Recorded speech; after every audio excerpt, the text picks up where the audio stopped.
तो मेरे भाइयों, और बताओ क्या हाल है भाई। ये मेरी लव स्टोरी का है 5वां पार्ट।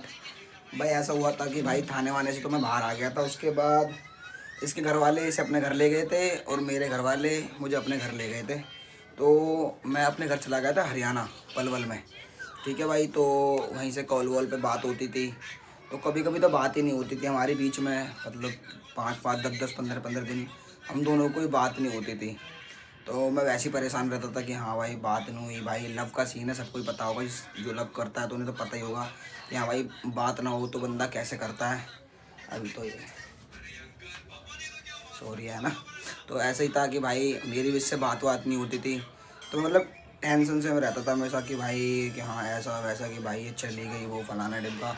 ऐसे बड़े टेंशन में रहता था और फिर गुस्से गुस्से में अपने हाथों हाथों को मतलब काटता था कि खच खच खच खून निकालता था। ये गलती हो जाती है लब में सबसे, हाथों हाथ काटने की, देखो है ना। तो भाई हाथों हाथ फाड़ते थे, मैं अपने भी काटता था, ये भी काटती थी अपने हाथों हाथ।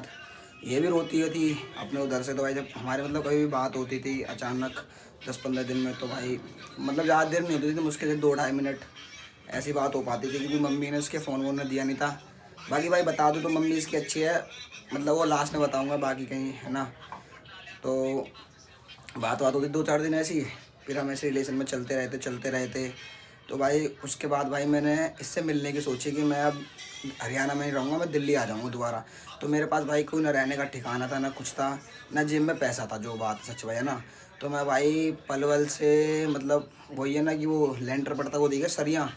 तो भाई सरिया की रिंग होती है ना, उन रिंगों को मतलब निकाल के फिर कबाड़ी वालों को बेच के, उसके बाद मेरे पे हुए थे 100-150 रुपये हुए थे। तो मैं उन्हीं पैसों को लेके दिल्ली में आ गया था, और रहने का कहीं ठिकाना विकाना कुछ नहीं था। तो भाई मैं रोडों पे सो रहा था इस टाइम, मतलब वहाँ से आके दिल्ली में रोड पे सो रहा था, आनंद विहार में, है ना भाई। तो मेट्रो रेलवे स्टेशन है आनंद विहार का, वहाँ पे सो रहा था भाई।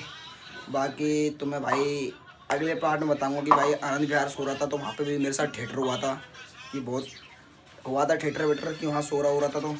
तो बाकी भाई तुम्हें नेक्स्ट ब्लॉग में बताऊंगा कि आनंद विहार सो रहा था तो क्या हुआ था भाई। ठीक है, छठवें पार्ट में बताऊंगा, मेरा 5वां है। ठीक है भाई।